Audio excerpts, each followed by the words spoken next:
வணக்கம். நான் டாக்டர் ராமநாதன் அர்ச்சனா. இன்றைக்கு 2025ஆம் ஆண்டு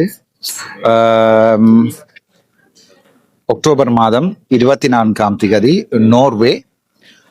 நோர்வேல இப்போ நான் நிற்கிற இடம் எங்கன்னு பார்த்தீங்கன்னு சொன்னால் அது டீட்டெயிலாக சொல்லுகிறேன். நான் இப்போ சாப்பிட்டு கொண்டிருக்கிறேன், டீட்டெயிலாக சொல்லுகிறேன். நோர்வேல எங்கே நிற்கிறேன், இந்த இடத்த எனக்கு எப்படி புக் பண்ணி தந்தவர்கள், யார் இந்த இடத்த புக் பண்ணி தாரத்துக்கு பொறுப்பானாக்கள் என்ற டீட்டெயிலாக சொல்லுகிறேன். இந்த வீடியோ ஒரு நினைக்கிறேன் ஒரு வரலாற்று முக்கியத்துவம் வாய்ந்த வீடியோவாக இருக்க போது, நான் அப்போது இங்க இருந்து கதைச்சு கொண்டிருக்கிற இடம் இந்த கேன்டீன் 2002ஆம் ஆண்டு 22ல 2 மாதம் சொல்லிட்டேன், டிசம்பர் மாத பகுதிகளில் ஒஸ்லோ உடன்படிக்கை ஒன்று இலங்கை அரசாங்கத்துக்கும் தமிழ்ல விடுதலை புலிகளுக்கும் ஒஸ்லோ உடன்படிக்கை ஒன்று செய்யப்பட்டது. 2002ஆம் ஆண்டு எரிக் சொல்ஹெய்ம் அவர்களுடைய தலைமையில இந்த சமாதான உடன்படிக்கை செய்யப்பட்டது. இதுல ஒரு பொதுவான கருத்து இருக்கின்ற என்னென்றால், தமிழக விடுதலை புலிகள் சமாதான உடன்படிக்கையை செய்து கொண்டதன் காரணமாகத்தான் எங்களுடைய போராட்டம் தோற்று போனது. திட்டமிட்ட ரீதியில ரணில் விக்ரமசிங்கனுடைய நெறித்தனத்துல சமாதான உடன்படிக்கை செய்யப்பட்டு, அந்த சமாதான உடன்படிக்கை காரணமாகத்தான் எங்களுடைய போராட்டம் மழுங்கடிக்கப்பட்டது என்றும் சொல்லப்படுது. ஸோ ஒஸ்லோவில் இருந்துதான் முதலாக எங்களுடைய சமாதான உடன்படிக்கை இதுல இருக்கிற, நான் நினைக்கிறேன் நான் இப்ப 13வது மாடியில 31வது மாடியில தான் இந்த ஒஸ்லோ உடன்படிக்கை முதலாக செய்யப்பட்டது. 31வது மாடியில தான் இந்த ஒஸ்லோ உடன்படிக்கை செய்யப்பட்டது. அதிலே இந்த பில்டிங்ல 2 உடன்படிக்கை செய்யப்பட்டது. ஒன்று பாத்தீங்கன்னு சொன்னால் தமிழீழ விடுதலை புலிகளுக்கும் இலங்கை அரசாங்கத்துக்கும் 2002ஆம் ஆண்டு செய்யப்பட்ட சமாதான உடன்படிக்கை. மற்றது ஜசீர் அரபாத்தினுடைய, உங்களுக்கு தெரியும் ஜசீர் அரபாத்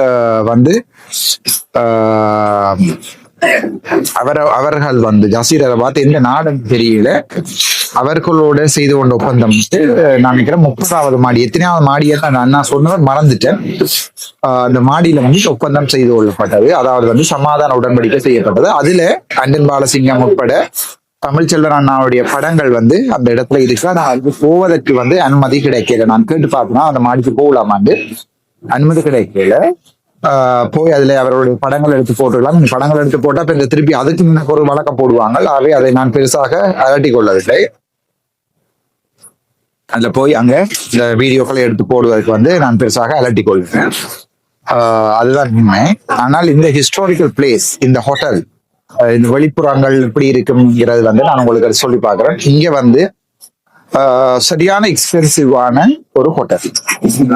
ஒரு அண்ணா அவர் தான் கிட்டத்தட்ட 2002ஆம் ஆண்டுல 23 வருடங்களுக்கு முன்னர் அண்டன் பாலசிங்கம் அவர்களோட பக்கத்துல நின்று இந்த இதுகளை, அதாவது இந்த உடன்படிக்கைகளை அந்த நேரங்கள்ல பார்த்து அவதானித்து செய்து கொண்டிருந்த எங்களுடைய இயக்கத்தினுடைய என்ன சொல்றது, ஒரு அரசியல் முக்கியமான ஒரு அண்ணா அவர் தான் எனக்கு இந்த வசதி வாய்ப்பை ஏற்படுத்தி தந்திருந்தவர். இந்த ஹோட்டல்ல நிற்பதற்குரிய பண செலவுகள் இது பெரிய ஒரு அமௌண்ட். நான் அப்பவும் சொன்னேன், வேண்டாம் எனக்கு இங்க நிக்க விருப்பம் இல்லை, அந்த காசை தந்தீங்கன்னு சொன்னா நான் தயவு செஞ்சு போய் இந்த ட்ரெயின்களுக்கு, ட்ராம்களுக்கு, இப்போ உதாரணத்துக்கு எனக்கு பிராங்க்ஃபர்ட்ல இருந்து இங்க வர டிக்கெட் மட்டும் 300-400 யூரோக்கு மேல். ஸோ அப்ப நான் சொன்னாங்க வேண்டாம் அந்த காசு. என்னுடைய பாராளுமன்ற சம்பளத்துல இப்ப அண்மையில ஒரு விமர்சித்து கூட இருந்தனா பார்த்தேன், பாராளுமன்ற சம்பளத்துல இப்படி வெளிநாடுகள்லாம் நிக்கலாது, உங்களுக்கு தெரியும். ஆனால் எனக்கு ஒரு கட்டாய தேவை ஒன்று இருக்கிறது, ராஜதந்திரிகளை சந்திக்கணும். சோ அரசாங்கங்களை செலவழிச்சு அனுப்புமான்னு கேட்டால் இல்ல, சில்லறத்தனம், அவர்கள் அனுப்ப மாட்டார்கள். சோ புலம்பெயர் மக்கள் தான் எனக்கு உதவி செய்ய வேண்டும். ஜெர்மனியில இருந்து அண்ணா ஒரு ஆள் உதவி செய்திருக்கிறார், கனடாவில இருந்து தம்பி ஒரு ஆள் உதவி செய்திருக்கிறார், அதை விட இங்க இருந்து நோர்வேல இருந்து ஒரு அண்ணா உதவி செய்திருக்கிறார். அதை விட நீங்கள் இந்த மீட் பண்ண பாக்கெட்ல சின்ன சின்ன ஒரு அன்பளிப்பா 100, 200, 50 ஜூரோக்கள் தான். நான் இப்ப இங்க வந்து நிக்கிறதுக்குரிய காரணம். ஆனா அவ்வளவு இங்க நண்பளிப்பாத்தார ஹாசல கொண்டு வந்து இங்க கொண்டு வந்து எனக்கு இவ்வளவு பெரிய ஹோட்டல் எல்லாம் புக் பண்றதுக்கு எல்லாம் எனக்கு விருப்பம் இல்லை. நான் நேரடியா சொல்லுறேன், நான் முத்தாக்கள் மாதிரி இல்லை. ஆனால் இப்ப மற்ற எந்த ஒரு அரசியல்வாதியமோ அல்லது வந்து மற்ற எந்த பிரதிநிதிகளுமோ தாங்கள் எங்க நிற்கிறோம், எப்படி இருக்கிறோம், எப்படி சாப்பிடுறோம், எப்படி குடிக்கிறோம் என்று பொதுமக்களுக்கு உண்மையை சொன்னதில்லை. நீங்க நினைச்சு கொண்டிருக்கிறீங்க. நேற்றைய தினம் பார்த்தா நேர ஒரு இயக்கத்தின் அண்ணாவிட இதுக்கு எங்களுடைய வடதே தண்ணி போய் பேனரை கட்டி இருக்குது. அவர் கொளுத்தி இருக்கிறார். மகன் துரோகியர் சொல்லி வடதே தண்ணி பேனரை கொளுத்தப்பட்டு வீடியோட வந்திருக்கிறேன். நீங்கள் பார்த்திருப்பீங்கன்னு நினைக்கிறேன். இந்த அம்மா செத்ததுக்காக இவர் போய் வளமை இவர் எல்லா செத்த வீடுகள்லையும் போய் செத்த வீடுகள்ல அரசியல் செய்யற அரசியல்வாதிகள் தான் இவருக்கா. செத்த வீடுகள்ல போய் நின்று கொண்டு அங்க எல்லா சிரமம் இருந்து அந்த செத்த வீட்டுக்கு அங்க போய் வாக்கு சேர்க்கிற அரசியல்வாதிகள். நான் அப்படிப்பட்டவன் இல்லை. அவர் கொண்டே கட்டின பேனரை வந்து எரிச்சிருக்கு.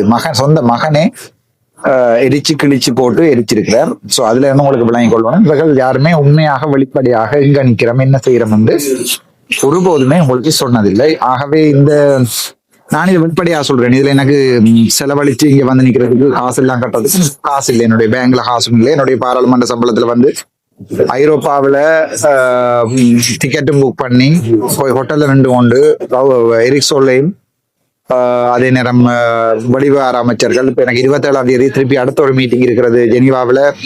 30ஆம் தேதி மீண்டும் ஒரு சந்திப்போடு இருக்கிறது ஜெனீவாவில். 1ஆம் தேதி 2ஆம் தேதி நான் டென்மார்க்கில் வருகிறேன் உங்களை சந்திக்கிறதுக்கு. 1ஆம் தேதியும் 2ஆம் தேதியும் டென்மார்க்ல சந்திப்போம். அப்படி கணக்க விடயங்கள் எனக்கு இருக்கிறது.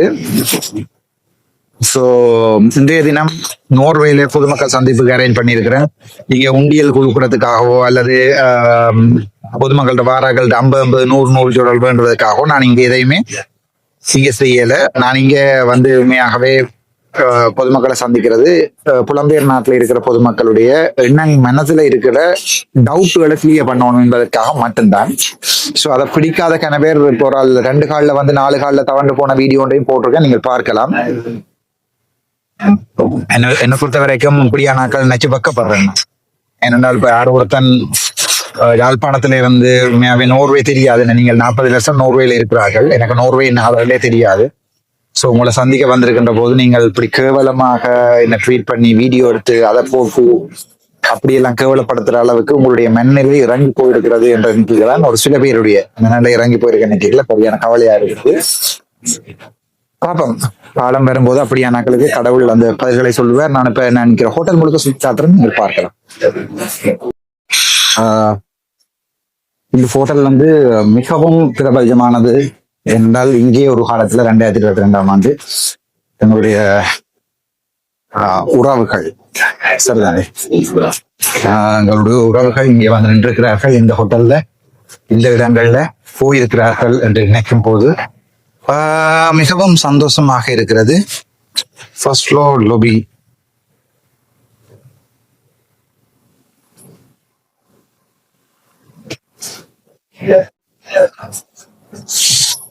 லொபிக்கு போவதற்கு வந்து அமர்த்தரன் எவ்வளவு சந்தோஷமா இருக்கு. ஒரு காலத்துல வந்து எங்களுடைய உறவுகள் இங்க நின்றவர்கள் நினைக்கும் போது உண்மையாகவே சந்தோஷமாக இருக்கிறது. முழுவதுமாக சுத்தி காட்டுகிறேன். பீச் இதுதான் அந்த லொபி. நாங்கள் இப்போது நான் படிக்கிற இடம் தான் கீழே இருக்கிற லோபி. எனக்கு அந்த அவர்கள் ஒப்பந்தம் செய்த அந்த படங்கள் உள்ள அந்த மாடிக்கு வந்து போகலாம் போயிட்டு. ஏனென்றால் அது வந்து பயங்கர நான் நினைக்கிறேன் செக்யூரிட்டி ஏரியாவோ என்னமோ தெரியல. அதுக்கு வந்து ரிஸ்ட்ரிக்டட் பெர்மிஷன் தான் சொல்லியிருந்தார்கள். ஸோ எனக்கு அதுக்கு போயெல்லாம் போயிட்டு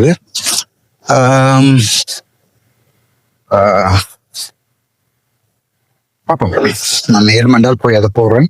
இப்ப நான் நினைக்கிற இந்த ஹெவியில தான் இருந்து அவர்கள் ஒரு நேரத்துல இருந்து கதைச்சு கொண்டு இருந்திருப்பார்கள் நினைக்கிறேன். 22 வருடங்களுக்கு முன்னே. நான் ஏன் அதை இவற்றை எடுத்து போடுறேன்னு சொன்னால் உங்களுக்கு அது விளங்க வேணும். வரலாறுகள் முக்கியம். எங்க இருந்து பிளவிட்டமோ அந்த இடத்துல இருந்து திருப்ப ஆரம்பிக்கணும். உண்மையாகவே இந்த இடத்துக்கு என்ன வாரத்துக்கு எனக்கு ஹெல்ப் பண்ணின அண்ணா உண்மையாவே ஒரு பெரிய தேங்க்ஃபுல் சொல்லணும் அவருக்கு. ஆனால் வார்த்தைகளால சொல்லி பிரயோசனம் இல்லை. மனசால இருந்து எங்கள் தேசிய தலைவர் வந்திருந்த இடத்துக்கு நான் வந்து நிற்கிறது வந்து தேசிய தலைவருடைய பிரதிநிதிகள் வந்திருந்த இடங்கள் வந்து நான் வந்து நிற்கிறேன். உண்மையாக நான் கொடுத்து வச்ச ஒரு ஆள். நன்றி. இப்ப நீங்க பாக்குறது தான் அந்த நேரத்துல எங்களுடைய தலைவருடைய பிரதிநிதிகள், அரசியல் பிரதிநிதிகள் வந்திருந்து கதைச்ச அந்த இடம். இதுல வந்துதான் அவர்கள் அன்றைய அப்பா அந்த நேரங்கள்ல வந்திருந்து கதைச்சு இதுகள் செய்த இடம் வந்து இப்ப 22 வருடத்துக்கு பிறகு மறுபடியும் இடத்துக்கு வந்திருக்கிறாங்க.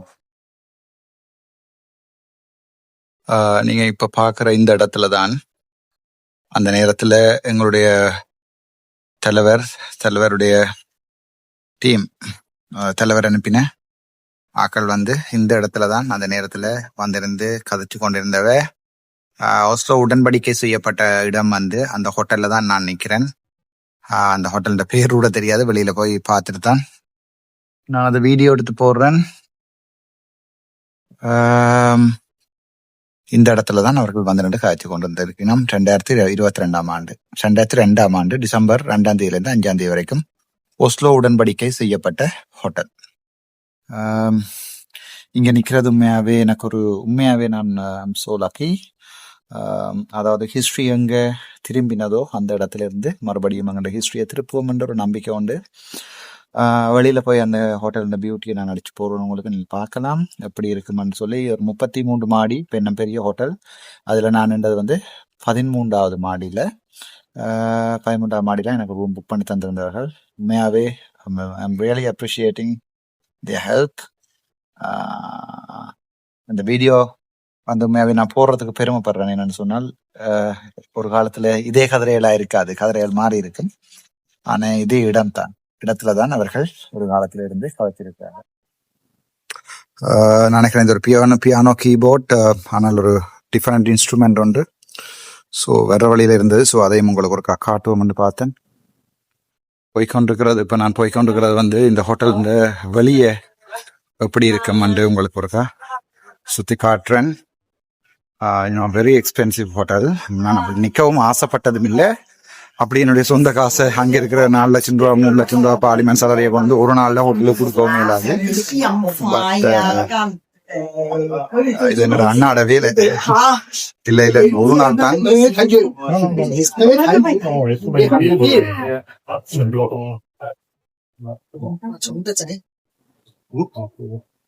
Somebody's too close to the.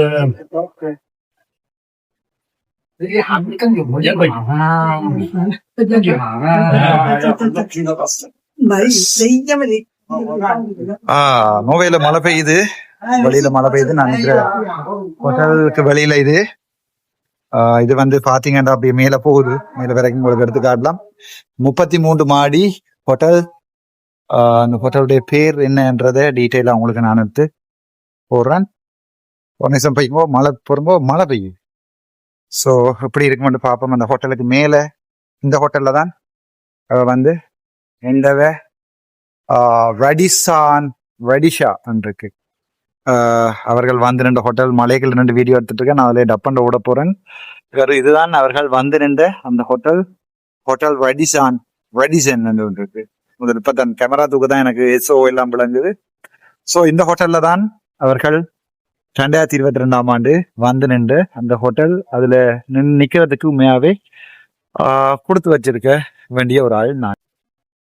Right. ஏனென்றால் நேற்றைக்கு வந்து அவருடைய ஒரு சில விடயத்தை சொல்லுறேன். நேற்றை வந்து அந்த நான் சொன்ன ஏஐ டோர்களால விழுந்து ஆர்டிபிஷியல் இன்டெலிஜென்ஸ் பாத்ரூம்ல வலிக்கு விழுந்தவர்களுடைய கதை உண்டு. நான் இந்த வீடியோவை போட்டிருக்கேன் பாருங்க. இந்த வீடியோ பாக்குறார்கள், மற்ற வீடியோ பாருங்கோ. தானாகவே வலிக்கு விழுந்த அண்ணா 2 காலில் வந்து 4 காலில் போனவர் ஒரு வீடியோ ஒன்று போட்டிருக்கிறேன். அவர் அண்ணா இல்லை, அப்பு 60 வயசு. ஆனால் அந்த 60 வயசுக்குரிய வேலையை அவர் செய்யல. அதால வந்து இங்க இருக்கிற சிஸ்டம் வந்து அவர் ரிஜெக்ட் பண்ணிட்டு நின்று ஆஃபீஸ்ல இருந்து. அதால அவர் கொஞ்சம் காயங்கள், போலீஸ் வழக்குகள் விழுந்திருக்கிறது. நான் அதை ஆறுல நீங்கள் பார்க்கலாம். அவருடைய பேர்களை போடுறேன்னு ஆனால் போடலாம், ஆனால் சரியில்லை, அதால நான் விட்டுருக்கிறேன். ஏனென்றால் இங்க இருக்கிற கணவர் வந்து என்ன எதிர்க்க வேணும் என்பதற்காக எதற்காக எதிர்க்க வேணும் என்று தெரியாம எதிர்த்து கொண்டிருக்கிறார்கள். அதான் மிகப்பெரிய கவலையாக இருக்கிறது. என்னை எதிர்க்க வேணும் என்று நினைக்கிறார்கள், ஆனால் எதற்காக எதிர்க்க வேணும் என்று அவர்களுக்கு விளங்கல. அதாவது வந்து நான் தேவையில்லையா இல்லாட்டி நான் என்ன பிளவுறேன் என்ன என்று சொல்லி அவர்களுக்கு விளங்கியல. அவை என்னை எதிர்க்கணும் என்பதற்காக எதிர்த்து கொண்டிருக்கிறார்கள். கேவலமாக படுகேவலமாக எங்களுடைய இனத்தினுடைய இதை கூட கேவலப்படுத்தி கொண்டிருக்கிறார்கள். அதாவது இப்படியெல்லாம் ஒரு மனுஷர் எங்களுடைய இனத்துல இருக்கணுமான்றதுக்கு அவர் நல்ல ஒரு உதாரணம். சோ நீங்கள் ஒரு உண்மையான ஒழுங்கான ஆக்கள் என்று சொன்னால் நேரடியாக வந்து கேள்விகள் எங்கள்கிட்ட கேட்கலாம். ஒரு அரசியல்வாதி நேரடியாக வந்து நிக்கிறேன் நீங்க உங்கள்கிட்ட என்ன கேள்விகள் வேணுமென்றாலும் கேட்பதற்கு வாங்கோன்னு சொல்லி கேட்டிருக்கிறேன். முதுகெலும்பில்லாதாக்கள் வந்து முகப்புத்தகங்களையும் டிக்டாக்ல இருந்தும் புலரிக் கொண்டிருக்கிறார்கள். அவர்களுக்கு இந்த அன்பான வேண்டுகோள் என்னண்டா, இப்ப நான் தான் ஒரு வெளிப்படையான அரசியல்வாதியா வந்து உங்கள்கிட்ட நானே சொல்லி கொண்டிருக்கிறேன், வாங்கோ வந்து கேள்விகளை கேளுங்கன்னு சொல்லி. இப்படி எந்த அரசியல்வாதிட்டு போய் உங்களால கேள்வியை கேட்கலாம்? யாழ்ப்பாணத்துல இருக்கின்ற அல்லது வடக்கு கிழக்குல இருக்கிற எந்த ஒரு தமிழ் அரசியல்வாதி, தேசியம் கதைக்கிற எந்த ஒரு தமிழ் அரசியல்வாதியால உங்களால போய் இப்படி கதைக்கலாம்? ஜோதிச்சு பாருங்க, யாரோடையும் நீங்க கதைக்கலாது. எந்த ஒரு அரசியல்வாதியாருடையும் நீங்க உங்களால போய் இவ்வாறு வெளிப்படையாக கதைக்கவே இயலாது. சோ அப்படி இருக்கிற சந்தர்ப்பத்துல சில பேர் வித்தியாசமானாக்கள் அங்க இங்க தெரியும், தமிழ் என்று பார்க்க தெரியும், அகலை பார்க்க இவ தமிழ் என்று தெரியும், அங்க இங்க நடந்து தெரியணும். பாப்போம், அது நடந்து தெரியட்டும், அது பிரச்சனை இல்லை. என்னென்றால் ஒரு விஷயத்த நான் உங்களுக்கு சொல்றேன், வெளிப்படையாக உங்கள்ட்ட நான் ரைட் நீங்க நேர வந்து என்னோட கேட்கலாம் கேள்விகளை என்று சொல்லி நான் இங்க வந்து ஊர்ல இருந்து உங்கள்ட்ட சாவச்சேரியில இருந்து இங்க வந்து நான் நிக்கிறேன். அப்ப நீங்களும் வந்து என்னோட ஒரு ஒரு மன சுத்தியோட இதய சுத்தியோட வெளிப்படையாக வந்து என்னோட கதைச்சு உங்களுடைய பிரச்சனைகள் உங்களுடைய அரசியல் டவுட்டுகள் எல்லாத்தையும் தேய்த்து கொள்ளணும். அதை விட்டு போட்டு டிக்டாக்குகள்லையும் யூடியூப்கள்லையும் வீடியோ போட்டுக்கொண்டு என்ன போடுறீங்கள், இவருடைய வார்த்தை சரியில்லை, இவருடைய வார்த்தை வளம் சரியில்லை, இவங்களுக்கு அரசியலுக்கு தேவையில்லை. அப்படிதான் உங்களுடைய ஒரு சில புலம்பெயர் வாழ்ற இந்த டிக்டாக்காரர் யூடியூப்காரருடைய கதை என்னன்னா, இவர் எங்களுடைய இனத்துக்கு தலைவராக இருக்கலாம். நான் இருக்கல, நான் சொன்னேன் உங்களுக்கு எங்களுடைய தலைவராக இருக்கிறேன். இல்லை, நான் இந்த அரசியலுக்கு வந்தது அரசியல் இருக்கிற கெட்ட ஆக்களை வெளியே திறத்தோணுன்றது மட்டும்தான் என்னுடைய நோக்கம். நீங்கள் வந்து நேரடியாக கதைச்சு நான் செய்யற பிள்ளை என்ன சொன்னா நான் பிள்ளை ஏற்றுக்கொள்வேன். தானே மற்ற அரசியல் மாதிரி இல்லை. நான் உங்களுக்கு வடிவா தெரியும், நான் வந்து நான் செய்யற பிள்ளைகளை பிள்ளை என்று ஏற்றுக்கொள்ற அரசியல்வாதி, வெளிப்படையாகவே விமர்சனங்களை சந்திக்கிற ஒரு அரசியல்வாதி. அப்பயே நீங்கள் பயந்து ஒளிஞ்சு கொண்டு டிக்டாக்குள்ளையும் யூடியூப்லையும் குளறீங்கன்றது எனக்கு விளங்கிறேன். நேரடியாக கதைக்கிறேன்டா நோர்வேல நிற்கிறேன். ஒவ்வொரு நோர்வேல ஒவ்வொரு அமைப்புகள் இருக்குது, புலிகள் சம்பந்தமான, புலிகள் இல்லாதன்னு சொல்ற, இருக்குன்னு சொல்ற சகலாக்களும் இன்றைக்கு வந்து நேரடியாக என்னோட கேள்விகளை கேட்கலாம். உங்களுக்கு முதுகெலும்புன்ற ஒன்று இருந்தா நான் நினைக்கிறேன் மீட்டிங்ல பெரும்பாலும் மக்கள் குறைவாக தான் இருக்கும். ஏனென்றால் குளராக்கள் முழு பேரும் டிக்டாக்லையும் யூடியூப்லையும் ஸ்கிரீன்களுக்கு முன்னால் நின்று தான் குளறினோம். விரும்பினா வரலாம். நன்றி.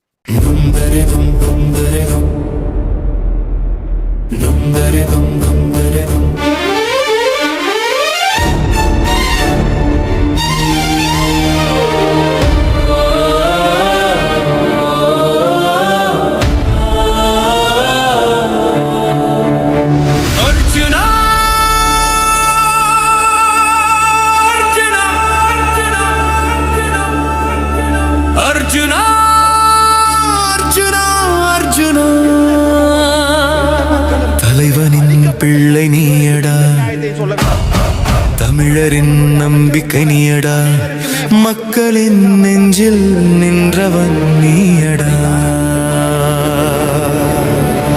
அர்ஜுனா அர்ஜுனா அர்ஜுனா, தலைவனின் பிள்ளை நீயடா. உன் குரலில் இரத்தம் கொதிக்குது, நீதியை நிமிருது. மக்கள் துன்பம் சொன்னா நீயே தீர்வடா, நிமிர்ந்து நிற்கும் தமிழன் உன் ரத்தத்தில் தீயடா. மக்களுக்காக வைத்தியம் செய்தவன், பல பைத்தியங்களுக்கு வைத்தியம் செய்ய அரசியல் வந்தா. அந்த நிமிடம் தொடங்கி புலி கத்தி எழுந்தது. அர்ஜுனா அர்ஜுனா அர்ஜுனா அர்ஜுனா அர்ஜுனா அர்ஜுனா, தலைவனின் பிள்ளை நீயடா, தமிழரின் நம்பிக்கை நீயடா.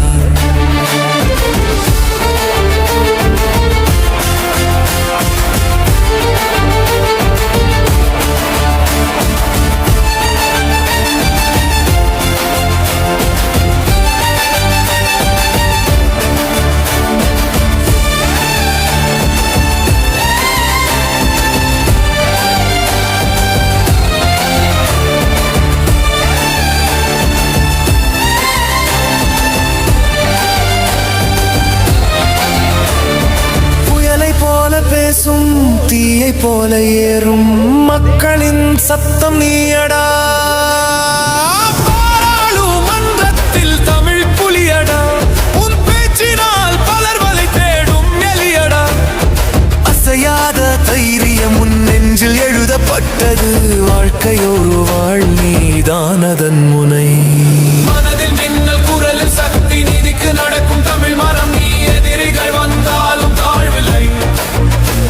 உன் பெயர் சொல்லும் போது மார்பு நிவருது. மரணத்திற்காக பயந்தவர் மத்தியில் உன் பேச்சால் மக்கள் நம்பிக்கை கண்டான். உன்மேல் வந்த பழியடா, அது வந்து பறந்தது தூசடா.